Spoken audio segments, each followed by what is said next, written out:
Hello everyone. एक बार फिर से आप सभी का स्वागत है आपका अपने इस यूट्यूब चैनल एजुकेशनल गैलरी में।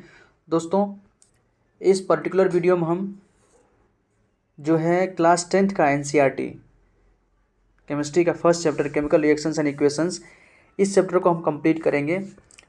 3 से 4 वीडियो में हम कंप्लीट कर देंगे। पहला वीडियो हम बना चुके हैं दोस्तों, उसमें हमने बेसिक इस चैप्टर का जो भी बेसिक है कि फिजिकल चेंज क्या होता है, केमिकल चेंज क्या होता है, जब कभी भी केमिकल चेंज होगा हम कैसे आइडेंटिफाई करेंगे कि वहाँ पर केमिकल चेंज हुआ है, उसका क्या क्या कैरेक्टरिस्टिक्स फीचर है। साथ ही साथ इन सारे एक्टिविटीज़ को हम अच्छे से समझा के आपको बताए हैं, ठीक है। और उससे हम ताकि चीज़ों को और बेहतर से समझ सकें, इन चारों चीज़ों को एक्सप्लेन किए हैं कि ये कभी भी अगर कहीं भी केमिकल रिएक्शंस होता है, केमिकल चेंज होता है, तो वहाँ पर स्टेट चेंज होगा, कलर चेंज होगा, गैस निकलेगा और कोई ना कोई टेम्परेचर चेंज होगा। साथ ही साथ हम सेकेंड एक्टिविटी को भी बताए थे कि जिंक है यहाँ पर मेटल को एसिड के साथ रिएक्शन करा रहा है तो मेटेलिक सॉल्ट और हाइड्रोजन गैस रिलीज होता है। तो ऑब्वियसली बात है, गैस रिलीज हो रहा है तो कहीं ना कहीं केमिकल चेंज है। एक एक्टिविटी ये बच गया था हमारा कि लेड नाइट्रेट और पोटेशियम आयोडाइड का जब हम रिएक्शन कराते हैं तो क्या ऑब्जर्व होता है। ठीक है, एनसीईआरटी कहीं ना कहीं एक्टिविटी से अच्छा क्वेश्चन पूछ देती है, तो हम इसी को समझ रहे हैं। पहले इस एक्टिविटी को 1.2 एक्टिविटी को समझ रहे हैं, फिर आगे हम कंटिन्यू करेंगे। देखिए, लेड नाइट्रेट का फॉर्मूला क्या होता है, PbNO3 का होल ट्वाइस। 9th में आप केमिकल फार्मूला निकालना जानते होंगे, सीखे होंगे। तो लेड पे चार्ज कितना होता है, Pb+2। नाइट्रेट पे चार्ज कितना होता है, NO3-1। तो चार्ज तो एक्सचेंज हो जाता है, इसलिए NO3 के ब्रैकेट में क्या होगा, होल 2 आ जाएगा। ऑल राइट दोस्तों, फिर कह रहा है पोटेशियम आयोडाइड। पोटेशियम पे चार्ज होता है K+, आयोडाइड पे चार्ज होता है I-। तो फॉर्मूला क्या होगा, Ki। कराएगा। इन दोनों का आप रिएक्शन कराइए, आप क्या ऑब्जर्व कीजिएगा। तो जब इसका रिएक्शन कराइएगा दोस्तों तो क्या ऑब्जर्व होगा, सबसे पहले देख लीजिए। लेड क्या है हमारा, Pb+2 कैटाइन होता है, नाइट्रेट एनाइन होता है, पोटेशियम क्या है, कैटाइन है, आयोडीन क्या है, एनाइन है। कैटाइन एनाइन कैटाइन एनाइन, आप आराम से कैटाइन को एनाइन से, एनाइन को कैटाइन से एक्सचेंज कर दीजिए।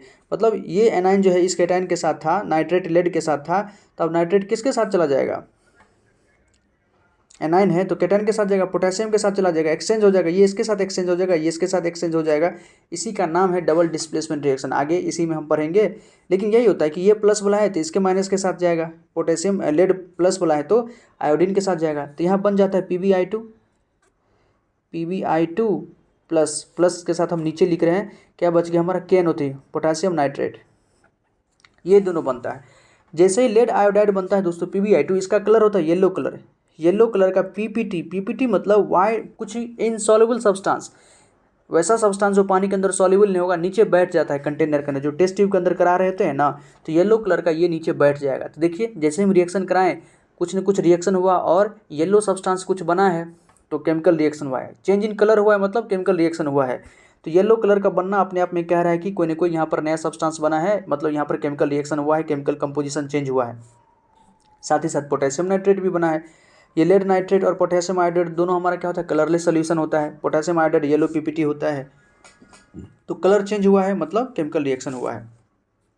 इसी चीज़ को यहाँ पर लिखा हुआ है कि from the above 3 activities we can say that any of the following observations, कोई भी ऑब्जर्वेशन आपको हो सकता है, वो हमको क्या डिटरमाइन करेगा कि केमिकल रिएक्शन हुआ है। चाहे स्टेट में चेंज हो, कलर में चेंज हो, कोई गैस रिलीज हो सकता है। गैस रिलीज का हम दिखाए थे, मेटल का जब एसिड के साथ रिएक्शन कराते हैं तो हाइड्रोजन गैस निकलता है। जब मेटल कार्बोनेट या मेटल का बाइकार्बोनेट जब एसिड के साथ रिएक्शन करता है तो कार्बन डाइऑक्साइड गैस रिलीज होता है। दोनों का हम टेस्ट बता दिए थे आपको। टेम्परेचर में चेंज होता है, मेटल को जब एसिड के साथ रिएक्शन करते हैं तो हाइड्रोजन गैस रिलीज तो होता ही है, मेटालिक सॉल्ट तो बनता ही है। साथ ही साथ ये कंटेनर, यहाँ जो रिएक्शन हो रहा है ना, ये कंटेनर क्या होता है, गर्म हो जाता है, मतलब ये एक्सोथर्मिक रिएक्शन है, हीट इवॉल्व करता है, तो टेम्परेचर में चेंज हो सकता है। ये सब चीज़ हमें बताता है कि यहाँ पर केमिकल रिएक्शन हुआ है। ठीक है, अब आगे पढ़ते हैं केमिकल इक्वेशन। एक एक लाइन को अच्छे से पढ़ रहे हैं, आप एनसीईआरटी पढ़िएगा तो हमारे और सारी बातों को आप अच्छे से समझ सकते हैं और कोई भी चीज़ हम स्किप नहीं कर रहे हैं। ऑलराइट दोस्तों, अब है कि केमिकल इक्वेशंस क्या होता है, फिर केमिकल इक्वेशंस के बाद unbalanced chemical equation, skeletal chemical equation, balanced chemical equation क्या होता है, सारी चीज़ों को अच्छे से समझेंगे पॉइंट टू पॉइंट। आप बस बने रहिए और ध्यान से सुनते रहिए। केमिकल इक्वेशन देखिए, when A magnesium ribbon is burned in oxygen, जब मैग्नीशियम रिबन को, फर्स्ट एक्टिविटी यही था हमारा कि मैग्नीशियम रिबन को ऑक्सीजन के प्रेजेंस में जलाया जाता है, किस में कन्वर्ट हो जाता है, मैग्नीशियम ऑक्साइड में। इस चीज़ को लिखने के लिए this description of a chemical reaction in a sentence form is quite long. अगर मैग्नीशियम को, जैसे हम कहेंगे कि आप मैग्नीशियम को ऑक्सीजन के प्रेजेंस में जला रहे मैग्नीशियम ऑक्साइड बनता है, इसको लिखिए, तो इसको अगर सेंटेंस फॉर्म लिखेंगे दोस्तों तो बहुत बड़ा हो जाएगा। आप जैसे से कार्बन इस कंपाउंड पढ़ेंगे ना, कार्बन का मिलियंस ऑफ कंपाउंड है, उन सारे कंपाउंड को अगर वर्ड फॉर्म में लिखा जाए तो बहुत बड़ा हो जाएगा, हमारे पास पेज सफिशिएंट नहीं होगा कि उन सारे रिएक्शंस वगैरह को हम लिख सकें। तो उसी को और छोटा करने के लिए देखिए, it can be written in a shorter form. इस वर्ड इक्वेशन को हम क्या करेंगे, छोटा करके लिख सकते हैं। It can be shorten form. The simplest way to do is write it in the form of word equation. सबसे छोटा तरीका इसका क्या हो सकता है, सबसे छोटा नहीं, इसको हम और छोटा कर सकते हैं, सेंटेंस के फॉर्म में इसको हम वर्ड के फॉर्म में लिख सकते हैं। जैसे द वर्ड इक्वेशन यहाँ पर लिखा हुआ है कि मैग्नीशियम को ऑक्सीजन के साथ रिएक्शन करा दिए, मैग्नीशियम ऑक्साइड बना है, एक तरफ रिएक्टेंट है एक तरफ प्रोडक्ट है। ये क्या होगा, हमारा वर्ड इक्वेशन हुआ। पहला लाइन था हमारा वो सेंटेंस के फॉर्म में था, सेंटेंस के फॉर्म को हम क्या कर दिए, वर्ड इक्वेशन में लिख दिए। और वर्ड इक्वेशन को और छोटा कैसे कर सकते हैं, सिंबॉलिक फॉर्म में लिख दीजिए। मैग्नीशियम का सिंबल आप जानते हैं Mg, ऑक्सीजन का सिंबल जानते हैं O2, और मैग्नीशियम ऑक्साइड का सिंबल आप जानते हैं MgO। ये देखिए कितना छोटा हम कर दिए। तो इसी को स्टेप बाय स्टेप हम जानेंगे। सबसे पहले यहाँ जो एनसीईआरटी का कुछ टर्म लिखा है उसके बारे में जान लेते हैं। बेसिक टर्म आप पहले भी जानते होंगे। रिएक्टेंट क्या होता है, प्रोडक्ट क्या होता है। रिएक्टेंट वैसा substance, the substance date undergo chemical change, वह सब्सटेंस जो केमिकल चेंज में पार्टिसिपेट करे, अंडरगो करे, ठीक है, उसको हम क्या कहेंगे, रिएक्टेंट कहेंगे। जैसे यहाँ पर मैग्नीशियम और ऑक्सीजन के आपस में रिएक्टेंट है, अगर एक से ज़्यादा रिएक्टेंट होता है उसको प्लस साइन से हम रिप्रेजेंट करते हैं, प्लस साइन से उसको सेपरेट करते हैं। और ये हमारा LHS वाला पार्ट होता है, लेफ्ट हैंड साइड वाला पार्ट होता है। बीच में क्या होता है, एरो होता है, एरो का हेड उस तरफ होता है जिधर हमारा प्रोडक्ट बनता है। प्रोडक्ट क्या होता है, द सब्सटेंस विच फॉर्म्ड या which produce in the chemical reaction. उस केमिकल रिएक्शन में जो सब्सटेंस बनता है उसको हम क्या कहते हैं, प्रोडक्ट कहते हैं। The new substance is magnesium oxide formed during the reaction. The new substance form during the reaction, उसको हम क्या कहेंगे, प्रोडक्ट कह देंगे, ठीक है। एरो से दोनों सेपरेट होता है। उसी को लिखा हुआ है कि रिएक्टेंट को हम LHS से रिप्रेजेंट करते हैं। अगर एक से ज़्यादा रिएक्टेंट है तो उसके बीच में प्लस दीजिए। प्रोडक्ट को हम RHS के साइड में लिखते हैं, और एक से ज़्यादा प्रोडक्ट है तो वहाँ भी प्लस साइन दीजिए। और एरो का जो हेड होता है, ये जो एरो का दोस्तों हेड है, ये जो हेड है हमारा एरो का, points toward the product, product के साइड में इसको रिप्रेजेंट कीजिए। इसका रिप्रेजेंटेशन का तरीका किधर है, तो प्रोडक्ट के साइड में, ठीक। अब है राइटिंग केमिकल इक्वेशन। किसी भी केमिकल रिएक्शन को हम केमिकल इक्वेशन के फॉर्म में लिखेंगे कैसे। अभी जैसे लेड नाइट्रेट को हम पोटेशियम आयोडाइड के साथ रिएक्शन कराए हैं, जैसे हम कहेंगे कि आप मेटल का किसी एसिड के साथ रिएक्शन कराइए, उसको वर्ड इक्वेशन में लिखिए, ठीक है। उस केमिकल इक्वेशन को, केमिकल रिएक्शन को आप केमिकल इक्वेशन के फॉर्म में लिखिए, वर्ड इक्वेशन के फॉर्म में लिखिए, सिंबॉलिक फॉर्म में लिखिए। कैसे लिखिएगा, तो उसी तरीका को स्टेप बाय स्टेप हम सीखेंगे। देखिए, is there any other shorter way for representing chemical equation. Chemical equation को क्या और कोई शॉर्ट तरीके से हम लिख सकते हैं, तो chemical equation can be made more concise. Chemical equation को हम और कंसाइज एंड यूजफुल बना सकते हैं। कैसे, जब हम केमिकल फार्मूला का यूज़ करें इंस्टीड ऑफ वर्ड, वर्ड के स्थान पे अगर हम केमिकल फार्मूला का यूज़ करें, क्योंकि केमिकल फार्मूला क्लास 9th में आप सीख के ही आए हैं। अगर आप याद रखें, atom science and molecules chapter में क्या है, केमिकल फार्मूला ही सिखाया जाता है। अलग अलग चार्ज स्पीसीज, कार्बोनेट का -2, पोटेशियम +1, हाइड्रोजन प्लस होता है, हाइड्रोक्साइड OH- होता है, बेरियम +2 होता है, मैग्नीशियम +2 होता है, एल्यूमिनियम +3 होता है, कॉपर +2 होता है, आयरन +2 +3 होता है। इन सारे चार्ज स्पीसीज को आपको बताया जाता है। साथ ही साथ फॉस्फेट PO4-3 है, कार्बोनेट है, बाइकार्बोनेट है, सबके चार्ज स्पीसीज के बारे में आपको बताया जाता है। और अगर कोई वैसा बच्चा जिसको हमने पढ़ाया होगा, हमने बताया है, तो अंत तक इवन इन द एग्जाम में भी हम ये क्वेश्चन पूछे थे, क्योंकि आप देखिए उन सारे चीज़ को, केमिकल फार्मूला का कितना ज़्यादा यूज है यहाँ पर। तो बेसिक है, बताना पड़ता है ताकि बच्चे अच्छे से सीखे और आगे की क्लास में उसको अच्छे से अप्लाई कर पाए। इसलिए हमने भी लास्ट तक अच्छे से बच्चों को ये सब चीज़ बताए थे। तो केमिकल फार्मूला का यूज़ हम करेंगे केमिकल वर्ड्स के वर्ड इक्वेशन के फॉर्म में, तो हम और उसको कंसाइज फॉर्म में लिख सकते हैं और यूजफुल भी हो जाएगा हमारा। एक chemical equation represent a chemical reaction है। जो हमारा केमिकल इक्वेशन होता है वो हमारा केमिकल रिएक्शन को रिप्रेजेंट करता है। If you recall formula of magnesium, अगर आपको मैग्नीशियम ऑक्सीजन और मैग्नीशियम ऑक्साइड का फार्मूला, अगर केमिकल फार्मूला आता होगा, तो देखिए कितना छोटा तरीका से हम उसको लिख पाएंगे कि मैग्नीशियम ऑक्सीजन के साथ रिएक्शन किया और मैग्नीशियम ऑक्साइड बन गया।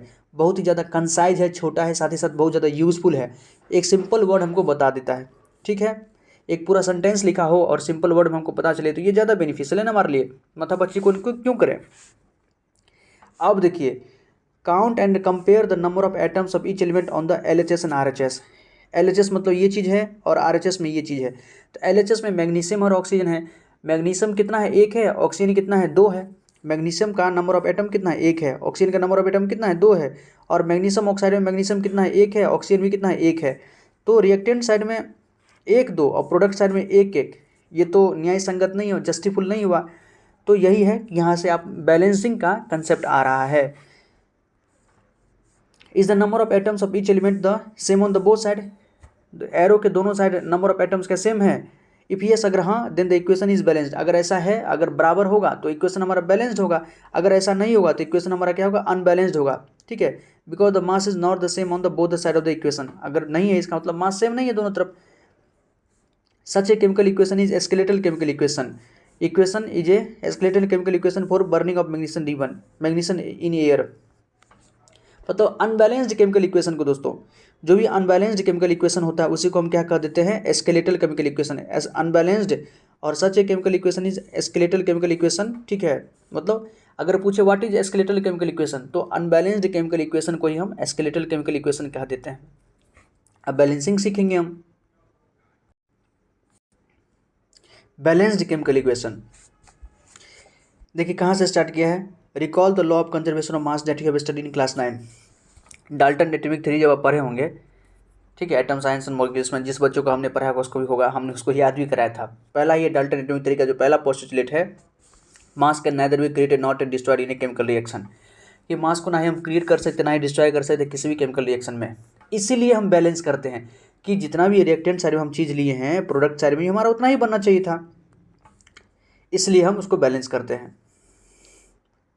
That is the total mass of the element present in a product of a chemical reaction has to be equal to the total mass of element present in the reactant। reactant side में जितना भी मास है present उतना ही product side में हमको present होना चाहिए।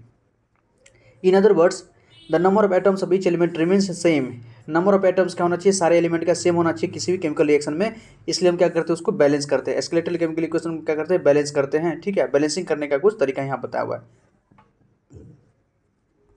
सबसे पहले तो देखिए द वर्ड इक्वेशन, आपको वर्ड इक्वेशन, केमिकल इक्वेशन, इन चीज़ों में थोड़ा डिफरेंस पता होना चाहिए। कोई बहुत बड़ा चीज़ नहीं है, कोई तोप नहीं है, याद रखिए छोटी छोटी चीज़ें हैं, आसानी से समझ सकते हैं।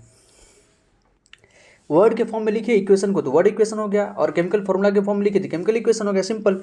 The word equation for activity 1.3 में भी रिप्रेजेंटेड है। जो एक्टिविटी 1.3 था कि मेटल को हम जिंक ग्रेन्यूल्स को हम क्या कर रहे थे? एसिड के साथ रिएक्शन करा रहे थे, तो हमारा सॉल्ट बन रहा था, साथ साथ हाइड्रोजन गैस रिलीज हो रहा था। उसी एक्टिविटी को यहाँ पर वर्ड के फॉर्म में लिख दिया गया है कि जिंक को सल्फ्यूरिक एसिड के साथ रिएक्शन कराएं तो zinc sulphate plus hydrogen gas निकलता है।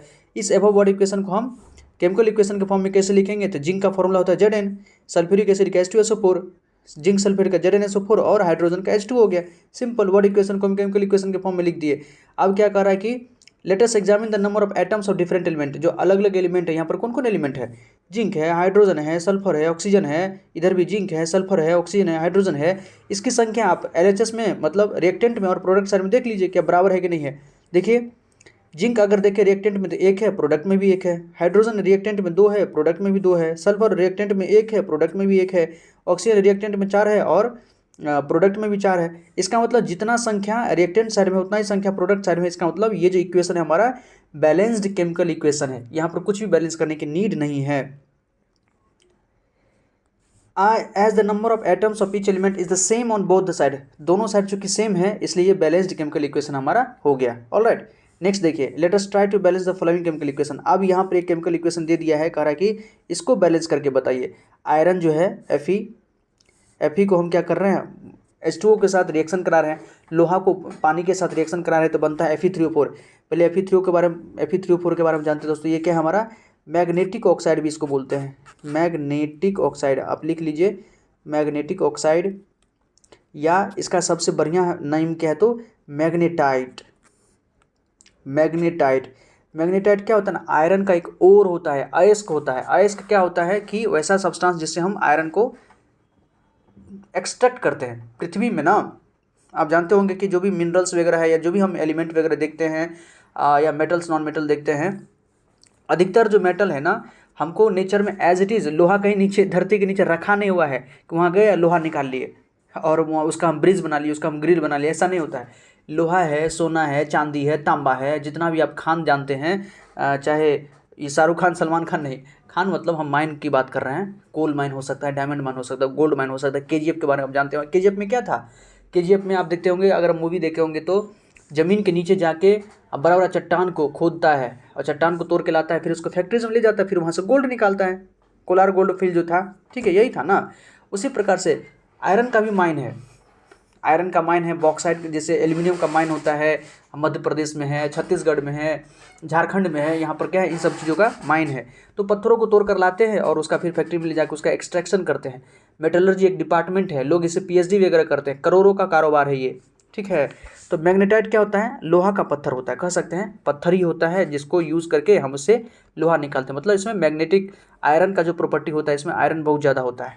तो आयरन का एक और है मैग्नेटाइट, Fe3O4 याद रखिएगा, मैग्नेटाइट होता है। उसी प्रकार से एक होता है Fe2O3, Fe2O3 इसको कहते हैं हेमेटाइट, आप लिख लीजिए हेमेटाइट, Fe2O3 को हेमेटाइट कहते हैं। ये भी आयरन का एक और है। मेटलर्जी आपको पढ़ना भी है, क्लास 10th में मेटलर्जी, ठीक है, वहाँ से क्वेश्चन पूछता है, कभी कभार पूछ लेगा, आयरन का ओर का नाम बताइए, एल्यूमिनियम का ओर का नाम बताइए, गोल्ड का ओर का नाम बताइए, सिल्वर का ओर का नाम बताइए, मरकरी का ओर का नाम बताइए, सल्फर का ओर का नाम बताइए। तो धीरे धीरे चीज़ें पढ़ेंगे। कम से कम आप आयरन का आज ओर का नाम लिख लीजिए, एक तो है मैग्नेटाइट और दूसरा हेमेटाइट। मैग्नेटाइट का फॉर्मूला है Fe3O4 और हेमेटाइट का फॉर्मूला है Fe2O3, ठीक है। हम यहाँ पर आते हैं, आयरन का जब पानी के साथ रिएक्शन कराते थे Fe3O4 मतलब मैग्नेटाइट बनता है, प्लस हाइड्रोजन गैस भी रिलीज होता है, ठीक। इसको हमको बैलेंस करना है। बैलेंस करने के लिए कुछ स्टेप्स बताया गया है। एनसीईआरटी बड़ी मतलब हमको तो हम लगता है कि एनसीईआरटी बस इसी चीज़ को अच्छे से समझाई है, मतलब बहुत लॉन्ग में समझाई हुई। तो वैसे एनसीईआरटी सारी चीज़ों को इतना लंबा नहीं लिखती है, लेकिन जैसे आप इस चीज़ों को सीख जाइएगा ना, तो आपको लगेगा कि यार एनसीईआरटी तो बहुत ज़्यादा स्पेस जो है यहाँ पर कहीं ना कहीं बेईमानी की है, एनसीईआरटी बहुत ज़्यादा ही लिख दी है। इस चीज़ों को इतना एक्सप्लेन करके नहीं लिखना चाहिए था, यहाँ कुछ और नया टॉपिक वगैरह दे देती तो यूज़फुल हो जाता। लेकिन खैर एनसीईआरटी को सोच समझ के दी होगी। सबसे पहला स्टेप है कि to balance a chemical equation first draw boxes around each formula. जितना ही फार्मूला है यहाँ पर आपको सबके चारों बगल क्या ही एक बॉक्स ड्रॉ कर दीजिए, ठीक है, इस प्रकार से बॉक्स बना दीजिए, पहला स्टेप है। दूसरा स्टेप क्या है कि list the number of atoms और different element present in the unbalanced equation. जो अगर ये अनबैलेंस्ड केमिकल इक्वेशन है ही अनबैलेंस्ड, आप देखिए ना, अगर एलएचएस में देखिए आयरन 1 है, इधर आयरन 3 है, सिंपल है, अनबैलेंस्ड है। इधर 1 है तो इधर भी 1 होना चाहिए, या इधर 3 है तो इधर भी 3 होना चाहिए, ऐसा नहीं है, मतलब अनबैलेंस्ड है। तो दूसरा स्टेप आप क्या कीजिए, जो भी एलिमेंट है यहाँ पर आयरन है, हाइड्रोजन है, ऑक्सीजन है, एलएचएस में कितना है और आरएचएस में कितना वो लिख लीजिए।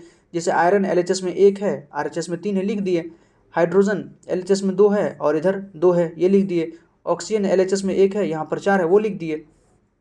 तीसरा स्टेप क्या है, अब है कि हम बैलेंस करना शुरू करेंगे। It is often convenient to start balancing with the compound that contains the maximum number of atoms.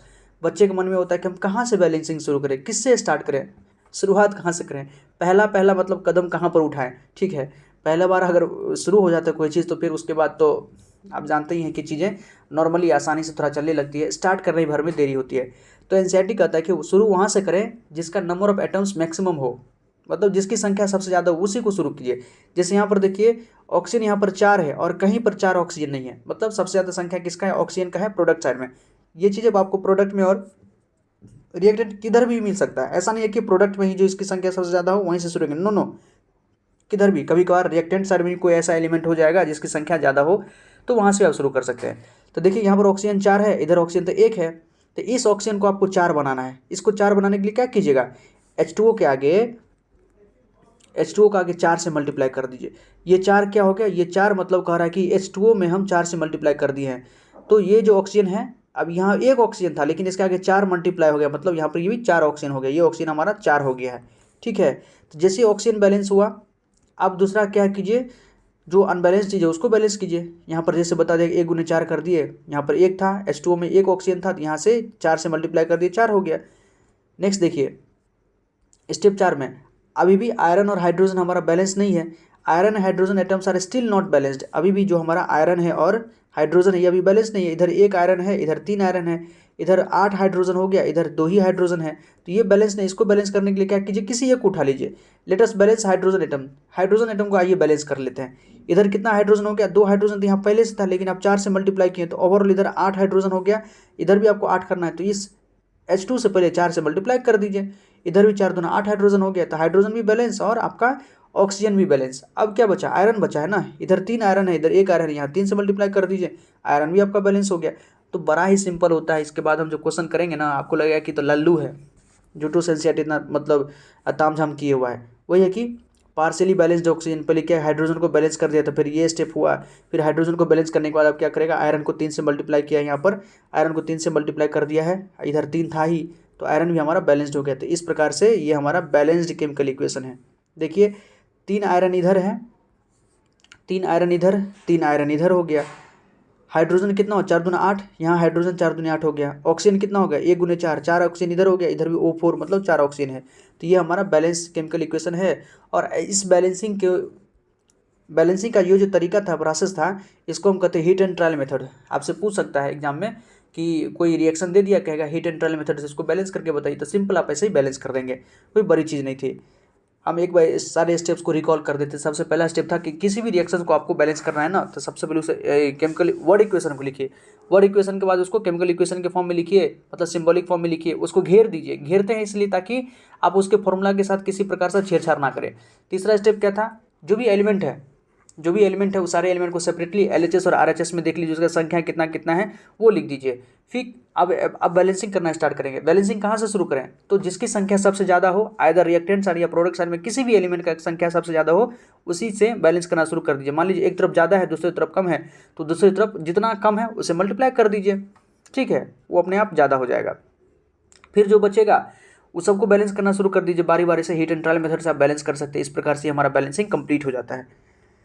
अब है दोस्तों स्टेप 7 है कि writing symbol of physical state, कि अलग अलग एलिमेंट का फिजिकल स्टेट अलग अलग होता है। कहने का मतलब पानी की ही बात करते हैं। 1 मिनट दोस्तों, जैसे पानी है हमारे पास, पानी जानते हैं ना H2O, आइस भी होगा, तो आइस का भी हम क्या लिखेंगे फॉर्मूला, केमिकल फॉर्मूला H2O ही होता है, ठीक है, उसको हम सॉलिड कहेंगे। अगर हमारे पास लिक्विड है, रूम टेम्परेचर अगर पानी है तो L लिखते हैं। अगर पानी ही है वेपर स्टेट में, उसको भी उसका ही केमिकल फॉर्मूला क्या होता है H2O होता है, वहाँ पे क्या लिखेंगे गैस लिखेंगे। अब मान लीजिए किसी रिएक्शन में हम पानी लिए हुए हैं, तो वो आइस वाला पानी है कि लिक्विड वाला पानी है कि गैस वाला पानी है, हमको कैसे पता चलेगा। तो उसके लिए क्या करना पड़ेगा, आपको इस फिजिकल स्टेट को लिखना पड़ेगा ब्रैकेट में, कि पानी जो हम लिए हुए हैं वो सॉलिड फॉर्म में है, मतलब आइस लिए हैं, कि लिक्विड फॉर्म में है, रूम टेम्परेचर पे एकदम हम ओरिजिनल पानी लिए हुए हैं, या वेपर वाला फॉर्म स्टेम वाला पानी लिए है। आप कुकर से जो निकलता होगा देखिएगा ना, कुकर से जो वेपर निकलता है वो क्या होता है, पानी ही होता है ना। अंदर में जो पानी ही रहता है वही गर्म होता है, वेपर बनता है, लेकिन वो एकदम गैस के फॉर्म में है। लेकिन गैस को अगर आप थोड़ा स्टोर करके रख लीजिए, वो देखिए पानी में बदल जाएगा। तो कौन सा पानी है कैसे हमको पता चलेगा, तो उसके ब्रैकेट में आपको लिखना पड़ेगा उसका फिजिकल स्टेट। और इसको और अच्छे से हम एग्जाम्पल से समझें। बहुत सारा मेटल है, सोडियम है, आयरन है, मैग्नीशियम है। आयरन की ही बात करें, आयरन यूजुअली क्या होता है सॉलिड स्टेट में होता है, सोडियम भी सॉलिड स्टेट में होता है, मैग्नीशियम भी सॉलिड स्टेट में होता है। लेकिन आयरन को अगर 3000 डिग्री सेल्सियस में अगर हम उसको गर्म कर देना, तो आयरन क्या होता है हमारा लिक्विड स्टेट में चला जाता है। आप तो जानते होंगे 3000 डिग्री सेल्सियस पर आयरन का क्या है, वो का अब बॉइलिंग पॉइंट है, उस पर वो क्या होता है लिक्विड स्टेट में चला जाता है। तो किसी रिएक्शन में हम आयरन सॉलिड वाला ले रहे हैं कि लिक्विड वाला ले रहे हैं, हमको कैसे पता चलेगा, तो उसको फिजिकल स्टेट को आपको ब्रैकेट में लिखना पड़ेगा। ऑलराइट, और एग्जाम्पल देखिए, कार्बन है, कार्बन क्या होता है सॉलिड है। कार्बन डाइऑक्साइड अगर लिए हैं तो कार्बन डाइऑक्साइड यूजुअली क्या होता है गैस होता है। लेकिन ड्राई आइस जानते होंगे, ड्राई आइस क्या होता है सॉलिड कार्बन डाइऑक्साइड जिसको कहते हैं, ठीक है। तो सॉलिड कार्बन डाइऑक्साइड अगर होगा तो CO2 को उसको ब्रैकेट में क्या लिखेंगे सॉलिड लिखेंगे, ठीक है, क्योंकि सॉलिड है ना तो सॉलिड लिखेंगे, यहाँ पर ब्रैकेट में सॉलिड लिखेंगे, वहाँ पर गैस नहीं लिख देंगे। तो ये कुछ फिजिकल स्टेट है, इस प्रकार से हम फिजिकल स्टेट वगैरह को लिख सकते हैं।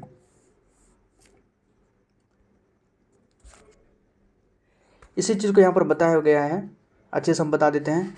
देखिए, to make a chemical equation more informative, आपके पास बुक है तो अंडरलाइन कर लीजिए।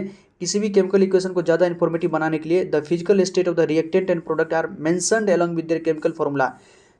केमिकल फॉर्मूला के साथ रिएक्टेंट और प्रोडक्ट में जो भी केमिकल फॉर्मूला है उसके साथ हम क्या करते हैं, उसके हम फिजिकल स्टेट को लिख देते हैं, ताकि वो जो केमिकल इक्वेशन हमारा ज़्यादा से ज़्यादा इन्फॉर्मेटिव हो जाए, ज़्यादा से ज़्यादा उससे जानकारी मिल पाए कि पानी हम लिक्विड वाला लिए है कि गैस वाला लिए कि सॉलिड वाला लिए है।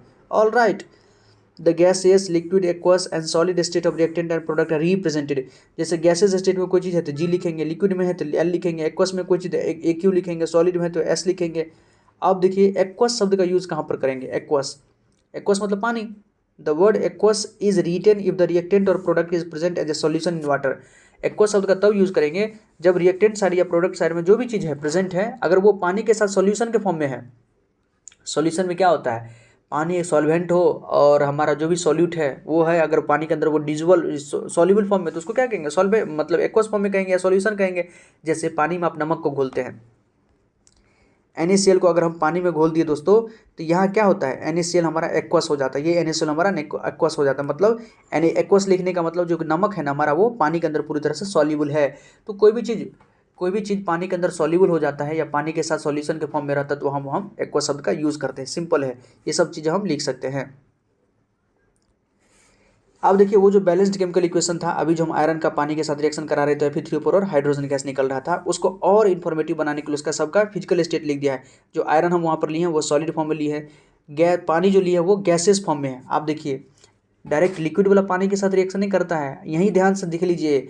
आयरन जो है आप रिएक्टिविटी सीरीज पढ़ेंगे, हम बताएंगे भी।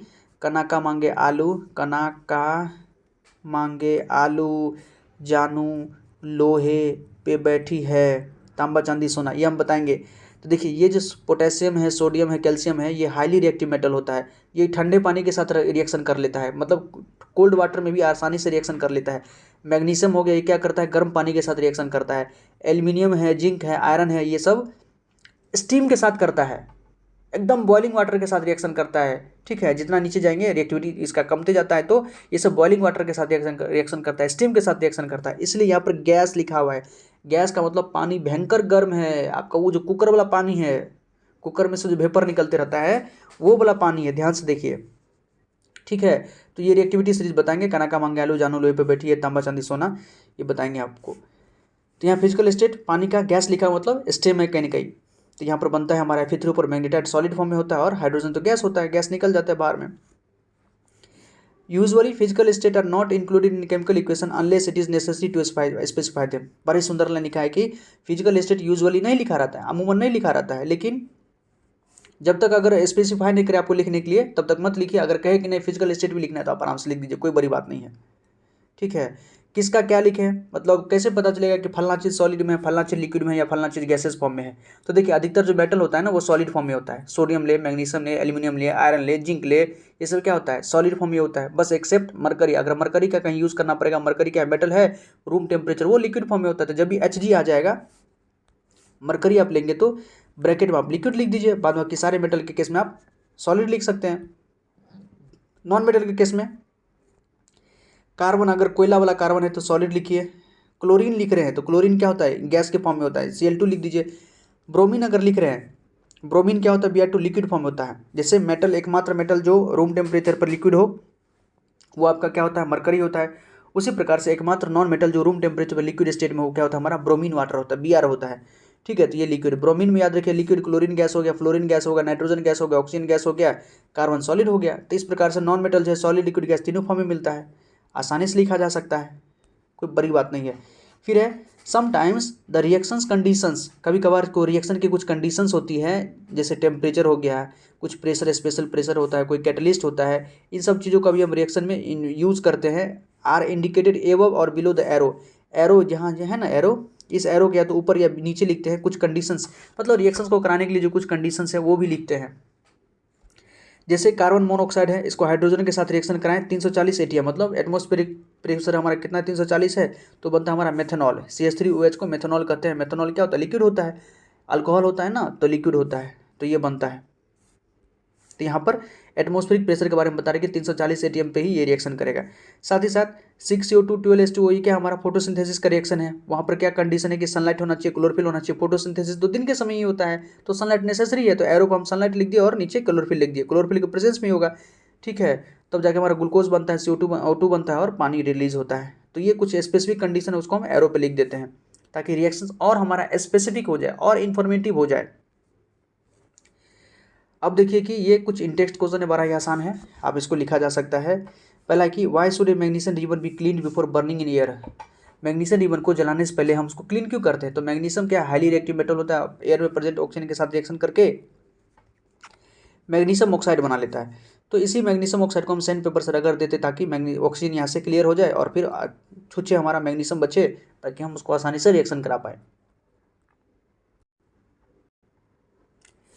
दूसरा क्वेश्चन है right the balanced equation for the following chemical reaction. ये केमिकल रिएक्शन के लिए हमको बैलेंस केमिकल इक्वेशन लिखना है। हाइड्रोजन H2 फॉर्म में होता है, क्लोरीन Cl2 फॉर्म में होता है, रिएक्शन करके क्या बना, हाइड्रोजन क्लोराइड HCl बना। यहाँ 2 हाइड्रोजन है, यहाँ 2 क्लोरीन है, यहाँ हाइड्रोजन 1 है, यहाँ क्लोरीन 1 है, 2 से आगे मल्टीप्लाई कर दीजिए, हाइड्रोजन भी 2 हो गया, क्लोरीन भी 2 हो गया। कितना सिंपल है balanced chemical equation. Balanced chemical equation का 4-5 स्टेप अब देखे थे, हम बोले थे ना बैलेंसिंग करना बहुत ही आसान है, लल्लू है। दूसरा देखिए बेरियम क्लोराइड, बेरियम क्लोराइड का फॉर्मूला लिख दीजिए आप सबसे पहले, BaCl2 होता है। एल्यूमिनियम सल्फेट क्या होता है, Al2SO4 का होल थ्राइस, एल्यूमिनियम सल्फेट क्या बनेगा, बेरियम सल्फेट BaSO4 बनेगा, प्लस क्या बनेगा, एल्यूमिनियम क्लोराइड बनेगा, AlCl3 बनेगा। इसको हमको बैलेंस करना है, ठीक है, आप आसानी से इसको कर सकते हैं। इधर एक बेरियम है, इधर एक बेरियम है, क्लोरीन 2 है, यहाँ क्लोरीन 3 है। क्या करें, जो हमारा क्लोरीन बैलेंस कर जाए।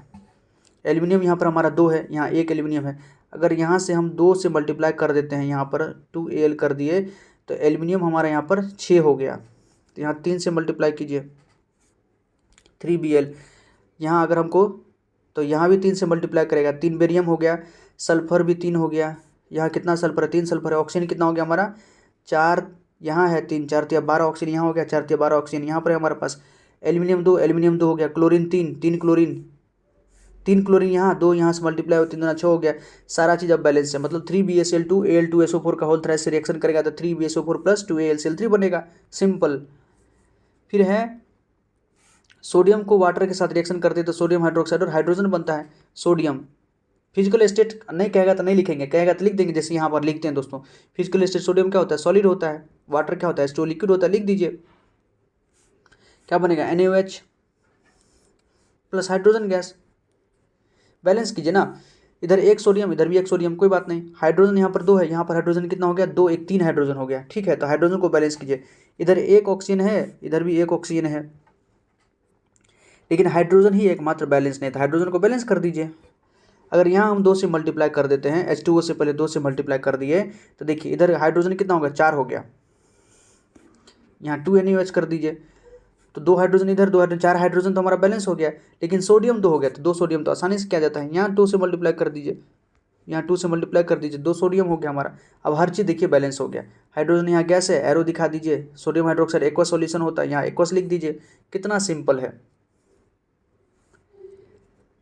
फिर है यहाँ भी बैलेंस केमिकल इक्वेशन लिखना है कि सॉल्यूशन में बेरियम क्लोराइड है, सोडियम सल्फेट के साथ रिएक्शन कराते हैं तो इनसोल्यूबल बेरियम सल्फेट बनता है और सोडियम क्लोराइड बनता है। आसानी से वर्ड इक्वेशन में इसको फॉर्म में लिखिए, फिर केमिकल इक्वेशन के फॉर्म में लिखिए, आराम से उसको बैलेंस कर दीजिए। सोडियम हाइड्रोक्साइड का सॉल्यूशन है, हाइड्रोक्लोरिक एसिड के साथ रिएक्शन करके सोडियम क्लोराइड बनता है, पानी बनता है। कितना आसानी से इसको बैलेंस किया जा सकता है। तो हम बैलेंसिंग तक और इंडेक्स क्वेश्चन तक ये हम पढ़ चुके हैं सेकंड वीडियो में, और फर्स्ट वीडियो आपको डिस्क्रिप्शन बॉक्स में मिल जाएगा। कोई टॉपिक कैसा लगा दोस्तों प्लीज़ कमेंट सेक्शन में बताइएगा। बड़ा ही मतलब क्या कहें एंडेवर लगता है, प्रयास लगता है बहुत ज़्यादा मेहनत लगता है। तो प्लीज़ आपको अच्छा लगे तो वीडियो को लाइक कीजिए, हमारे चैनल को सब्सक्राइब कीजिए। कोई क्वेरी हो तो कमेंट सेक्शन में बता सकते हैं, कोई क्वेश्चन हो आप वो भी हमें बता सकते हैं कि हमको ये क्वेश्चन पूछना है। वैसे भी तो हम अपना व्हाट्सअप चैनल लिंक दे दिए हैं डिस्क्रिप्शन बॉक्स में। कोई मैसेज हो तो आप वो भी हमको मैसेज कर सकते हैं, पर्सनल मैसेज आप कमेंट कर सकते हैं, तो हम अगर देखेंगे तो उसका हम रिप्लाई करेंगे क्या करना है। ऑलराइट दोस्तों, बस आप बने रहिए, पढ़ते रहिए। कोई क्वेरी हो क्यूरियोसिटी हो तो आप ज़रूर बताइएगा। धन्यवाद दोस्तों, जय हिंद।